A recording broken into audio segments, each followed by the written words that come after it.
Hello everyone, hope you all are fine at your home. So we were doing chapter number 9 and today we will start the second part of this chapter and the topic is Battle of Plassey. Causes of the Battle of Plassey.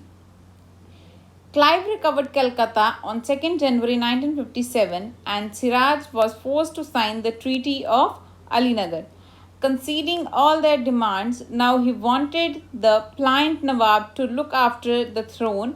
Meanwhile, he also hatched a conspiracy against the Nawab with the help of Mir Zafar, the commander-in-chief of the Nawab's army. Manik Chand, the main in charge of Calcutta, Omi Chand, a rich merchant, Jagat Seth, the richest banker in Bengal, and Khadim Khan, who commanded the Nawabship, while others were offered huge bribes. Thus, the battle was inevitable. Murshid Quli Khan was succeeded by Alivardi Khan, who was succeeded by Nawab Sirajuddaulah. These Nawabs were powerful rulers. They refused further concession to the company. The company was also denied permission to mint coins or to build further fortification. The Nawabs imposed these rules to prevent the loss of revenue and to prevent another power center from emerging. This led to a conflict of interest between the Nawab and the company officials. Company officials wanted a puppet ruler so that they could pursue their business interests. The conflict of interest finally led to a major battle of Plassey. अब क्या होता है, मैं आपको एक easy story की form में आपको बताऊंगी कि ये कहाँ से शुरू हुआ और कैसे कैसे जो बैटल ऑफ प्लासी जो है इसने कि इसमें कौन कौन इंक्लूडेड था. बैटल ऑफ प्लासी जो है इसका सबसे बड़ा कारण क्या था कि जो रॉबर्ट क्लाइव कौन थे, ये एक रॉबर्ट क्लाइव इंग्लिश आर्मी के जनरल थे. इन्होंने क्या किया, 2 जनवरी 1957 में कलकत्ता पे अपना कब्जा जमाया और जो सिराजुद्दौला थे उस टाइम वहाँ के नवाब थे, उनसे ज़बरदस्ती एक ट्रीटी साइन करवाई, यानी कि एक समझौता कर लेना, अपनी सारी डिमांड्स मनवाई उनसे और उस पर उनके साइन करवा लिए. और जब ये सब चल रहा था तो उस टाइम पे जो सिराजुद्दौला थे वो इन सब चीज़ों से बहुत ज़्यादा अपसेट थे, क्योंकि वो नहीं चाह रहे थे कि ये जो इंग्लिश मैन हैं या ईस्ट इंडिया कंपनी है, ब्रिटिशर्स हैं, इनका जो पावर है वो यहाँ पर बढ़े, इसलिए वो इनकी शर्तें मानना नहीं चाहते थे. लेकिन इस चीज़ में उनको धोखा दिया, जो किसने धोखा दिया, मीर ज़फ़र ने. अब मीर ज़फ़र कौन थे, तो एक सेकेंड सॉरी मीर ज़फ़र जो थे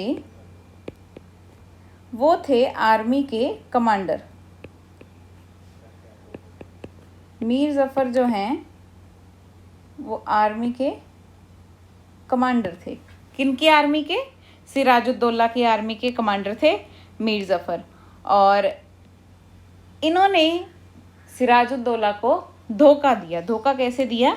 ये रॉबर्ट क्लाइव के साथ मिले हुए थे, उनसे ब्राइब लेते थे, रिश्वत लेते थे और अपने जो आर्मी हैं उनको अच्छे से नहीं सिखाते थे और अपने जो इनके नवाब हैं उनकी बात को मानते थे, लेकिन सामने कुछ और बताते थे और सारी जो खबरें हैं वो रॉबर्ट क्लाइव को जाके बताते थे. अपनी आर्मी के अंदर जो भी हो रहा है, जो भी सीक्रेट्स हैं वो उनके साथ शेयर किए जाते थे. तो इसका फ़ायदा उठाते हुए जो क्लाइव ने मीर ज़फ़र को ब्राइब देनी शुरू कर दी. जब उसने देखा कि ये तो मेरी बात मान रहा है तो उसने यहाँ पे ब्राइब देनी शुरू कर दी मीर ज़फ़र को, और मीर ज़फ़र ने धोखा देना शुरू कर दिया सिराजुद्दौला को. ठीक है, तो इसलिए इस बैटल को बोला जाता है बिट्रेयल यानी कि धोखा.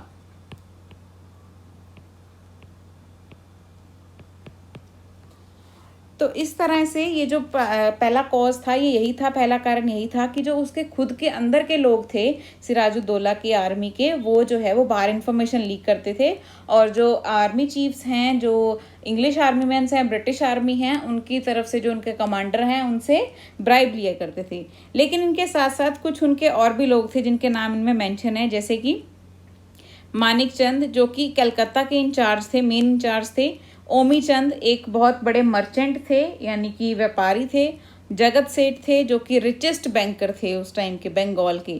खादिम खान जो कि नवाबशिप के कमांड करते थे, जो कि ये सब जो है इनको भी बहुत सी ब्राइब दी गई थी। इनके अलावा भी बहुत सारी मीर जफ़र के अलावा भी इन सबको भी ब्राइब दी गई थी। इसलिए इस बैटल को इनएविटेबल मानते हैं। इनएविटेबल की ये बिल्कुल भी फेयर नहीं थी। अगर ये फेयर होती तो उस टाइम पे पता चलता कि ये बैटल कौन जीता और कौन हारा। ये बिल्कुल अनफेयर तरीके से बैटल को।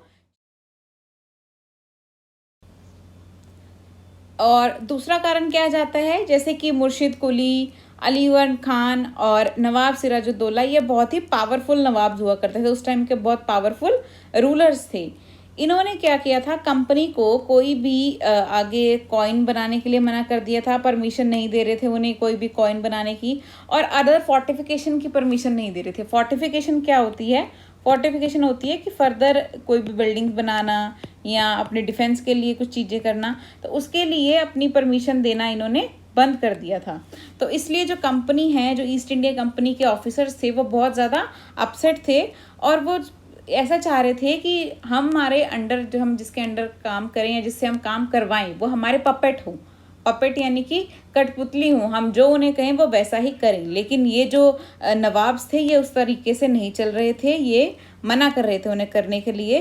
तो इस वजह से भी ये जो बैटल ऑफ प्लासी है ये हैपन हुई, ये भी एक कारण माना जाता है। तो बेसिकली मेजर दो ही कारण रहे। पहला कारण था, द फर्स्ट कारण जो रहा वो था कि ब्राइब्स दी गई। जितने भी मेन ऑफिसर्स थे सिराजुद्दौला के, उन सबको क्या है, ब्राइब्स दी गई, यानी कि उन्हें रिश्वत दी गई। दूसरा जो है वो ये है कि जो नवाब्स थे, जो भी पावरफुल नवाब्स थे, उन्होंने परमिशन देने से मना कर दिया। परमिशन देने से मना कर दिया। किस चीज़ की परमिशन? कि फर्दर कोई भी कॉइन्स जो हैं वो ईस्ट इंडिया कंपनी नहीं बनाएगी, और कोई भी फोर्टिफिकेशन है वो भी ईस्ट इंडिया कंपनी के द्वारा नहीं की जाएगी। फोर्टिफिकेशन यानी कि कोई भी फर्दर कंस्ट्रक्शन, बिल्डिंग्स की कंस्ट्रक्शन, कुछ भी उनके द्वारा नहीं की जाएगी। Next is the battle. After the death of Alivardi Khan in 1756, company officials tried to install a puppet Nawab but could not succeed. Sirajuddaulah became angry with these developments and asked company officials to stop interfering in local affairs. He also asked them to pay revenue and to stop any further fortification. The failure of negotiation led Sirajuddaulah to march with a 30,000 strong force to Qasim Bazar. The company officials were disarmed and captured. The warehouse was locked and English ships were blocked. The Nawab marched to Calcutta to take control of the company's fort. On hearing the news, Robert Clive led an army from Madras and reached Calcutta. Many rounds of negotiation took place between Robert Clive and Sirajuddaulah. When these negotiations failed, the famous Battle of Plassey was fought on 23rd June 1757. The company officials succeeded in getting a close associate of Sirajuddaulah on their side. He was Mir Jafar, who was given an assurance that after the defeat of Sirajuddaulah, he would be made the Nawab. Mir Jafar and his forces did not fight during this battle and this was a major cause for the defeat of Sirajuddaulah.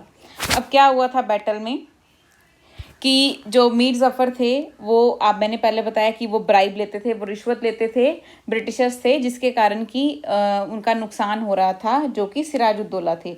उनको इन बात का पता नहीं था। वो मीर जफ़र पर पूरा भरोसा करते थे क्योंकि वो उनकी आर्मी के कमांडर थे। जो सिराजुद्दौला थे, उन्होंने जैसे कि मना कर दिया कि कोई भी फोर्टिफिकेशन जो है वो नहीं की जाएगी, कोई भी नई बिल्डिंग जो है वो बनाने की परमिशन मैं नहीं दूंगा ब्रिटिशर्स को। तो इसकी वजह से उन्हें लग रहा था कि हमारी जो पोजीशन है, हमारी पावर जो है, ब्रिटिशर्स को लग रहा था कि हमारी पावर कम हो रही है। और जो सिराजुद्दौला थे उनको बहुत ज़्यादा गुस्सा आ रहा था इन चीज़ों से कि हमारे देश में आके हम ही पर ये लोग हुक्म चला रहे हैं। तो वो क्या, उन्होंने क्या किया, उन्होंने सारी अपनी फ़ौजें लेकर 30,000 सोल्जर्स को लेके वो कहाँ चले गए, कासिम बाज़ार चले गए और उन पर अटैक कर दिया।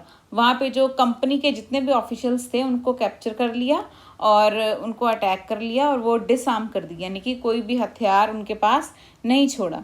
और जो वेयर हाउस थे वो लॉक कर दिए, जो इंग्लिश शिप्स थी, जो जहाज़ थे, वो भी ब्लॉक कर दिए।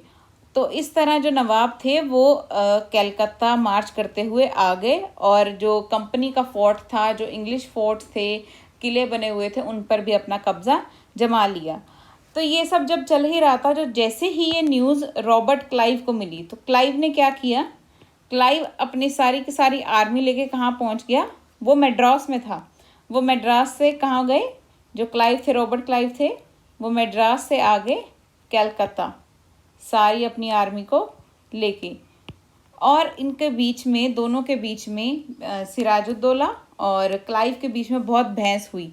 बहुत सी बहस होने के बाद, बहुत ही नेगोशिएट करने के बाद, जब कोई भी रिज़ल्ट नहीं निकला, कोई भी एक कंक्लूजन पे बात नहीं आई, तो 23 जून 1757 को जो है वो बैटल ऑफ प्लासी जो है वो अकर हुई। इस दिन बैटल ऑफ प्लासी की शुरुआत हो गई।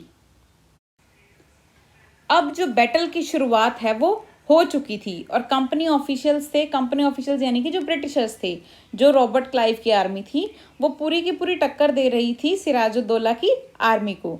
जब ये सारी चीज़ें चल रही थी तो जब रॉबर्ट क्लाइव को लगा कि शायद मुझे अब कुछ और अपने दिमाग से काम लेना चाहिए, स्मार्टली चलना चाहिए, तो उसने क्या किया, मीर ज़फ़र को एक ऑफ़र दिया। मीर ज़फ़र को क्या ऑफ़र दिया कि अगर तुम्हारी आर्मी हमारा साथ देगी या तुम हमारा साथ दोगे तो सिराजुद्दौला के मरने के बाद, उनके हारने के बाद, ये जो जितने जो फोर्ट है, ये सब अगला नवाब जो है वो तुम्हें बना दिया जाएगा। तो मीर ज़फ़र जो है वो उनकी बातों में आ गए और उन्होंने अपनी तरफ से कोई फ़ाइट की ही नहीं, बैटल में कोई फ़ाइट ही नहीं की, जिसके कारण जो है सिराजुद्दौला की हार हो गई और उनका असैसिनेशन कर दिया। Next topic is significance of battle of Plassey, यानी कि इसकी भूमिका क्या रही और इसकी क्या इंपॉर्टेंस रही बैटल ऑफ प्लासी की। Sirajuddaulah was assassinated after his defeat and Mir Zafar was made the Nawab of the Bengal. For the company, it was a good arrangement because they wanted to focus on business rather than on local politics and administration. But even Mir Zafar could not tolerate certain undue advances made by the company. When Mir Zafar protested, he was removed and Mir Qasim was made the Nawab of Bengal. Mir Zafar was, however, later reinstated as Nawab of Bengal. The company now demanded a monthly payment of rupees 5 lakh per month from Mir Zafar. The company needed the money to finance its wars, and even this arrangement was not a comfortable one for the company. After the death of Mir Zafar in 1765, the Mughal emperor appointed the company as Diwan of the province of Bengal. This gave the company an access to the vast sources of revenue in Bengal. Earlier, they had to buy everything by paying in gold. The outflow of gold from Britain slowed after the Battle of Plassey. Now, with huge source of revenue at their command, they could finance their business and army. The acquisition of the Diwani of Bengal thus solved a major problem for the company. अब significance importance में क्या है कि जितने भी जब ये प्लासी की बैटल हुई उसके बाद जब हार गए तो जो सिराजुद्दौला थे उनका असैसिनेशन कर दिया गया। असैसिनेशन यानी कि उन्हें मार दिया गया, उनका हत्याकांड किया एक सोची समझी साजिश के द्वारा। मीर ज़फ़र ने उन्हें धोखा दिया तो उन्हें मार दिया गया। उनके बाद फिर मीर ज़फ़र को वहाँ का नवाब बना दिया। बंगाल के नवाब कौन बन गए? मीर ज़फ़र बन गए। कैसे बने? क्योंकि जो ब्रिटिश आर्मी थी उन्होंने उन्हें ब्राइब दी थी और बोला था कि अगर तुम हमारा साथ दोगे तो इसके बाद जो बंगाल का नवाब है वो तुम्हें बना दिया जाएगा।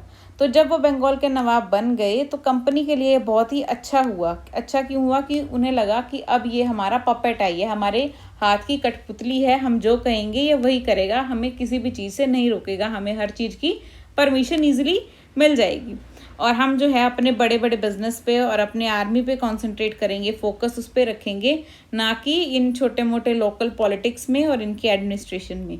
लेकिन जो मीर ज़फ़र है वो भी इन सब चीज़ों से तंग आ चुका था। जब वो तंग आ गया तो उसने प्रोटेस्ट करनी शुरू कर दी। जब उसने प्रोटेस्ट करनी शुरू की तो मीर ज़फ़र जो है उसे वहाँ से हटा दिया गया, उसकी गद्दी वहाँ से हटा दी गई और उसकी जगह किसे नवाब बना दिया गया? उसकी जगह नवाब बनाया गया मीर कासिम को। मीर कासिम को नवाब बना दिया गया। अब ये जो मीर कासिम थे ये कौन थे? ये थे मीर ज़फ़र के सन इन लॉ। मीर ज़फ़र जो थे, मीर ज़फ़र के ये सन इन लॉ थे।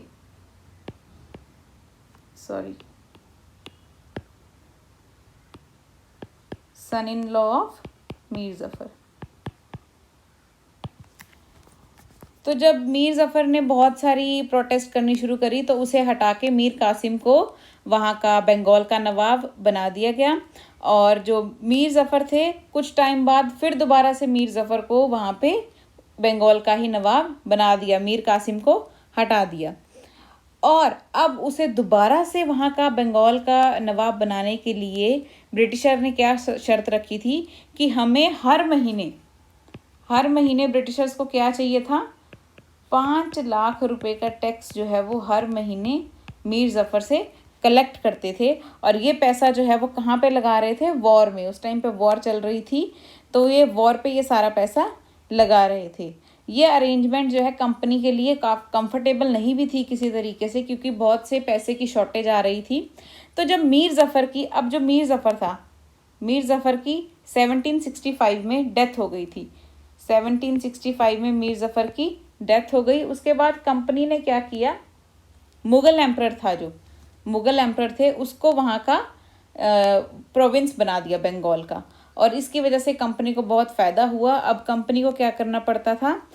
गोल्ड दे के कुछ खरीदना नहीं पड़ता था। इसकी वजह से जो गोल्ड है वो भी कंपनी के पास बचा रहा और उनके पास सामान भी ज़रूरत का सारा पहुंच जाता था। तो इसके कारण जो बैटल ऑफ प्लासी है उनको, ब्रिटेन को इसका बहुत फ़ायदा हुआ कि उनका जो गोल्ड है वो बच रहा था, उसका आउटफ्लो बहुत कम हो गया गोल्ड का। और जो उनके जितने भी ज़रूरतें थी वो सारी पूरी हो रही थी, बिज़नेस की हो चाहे वो आर्मी की हो। और इसके अलावा वो लोगों से दीवानी एक रिवेन्यू कलेक्ट करने की स्कीम थी और वो लोगों से रिवेन्यू भी कलेक्ट करते थे, जिसके कारण जो ब्रिटिशर्स हैं उनकी बहुत सी प्रॉब्लम्स जो हैं वो दूर हो रही थी। तो इसलिए ये जो बैटल ऑफ प्लासी है ये कहीं ना कहीं ब्रिटिशर्स के लिए काफ़ी इम्पोर्टेंट रही है। So the topic is over. In the next video we will study about the Battle of Buxar.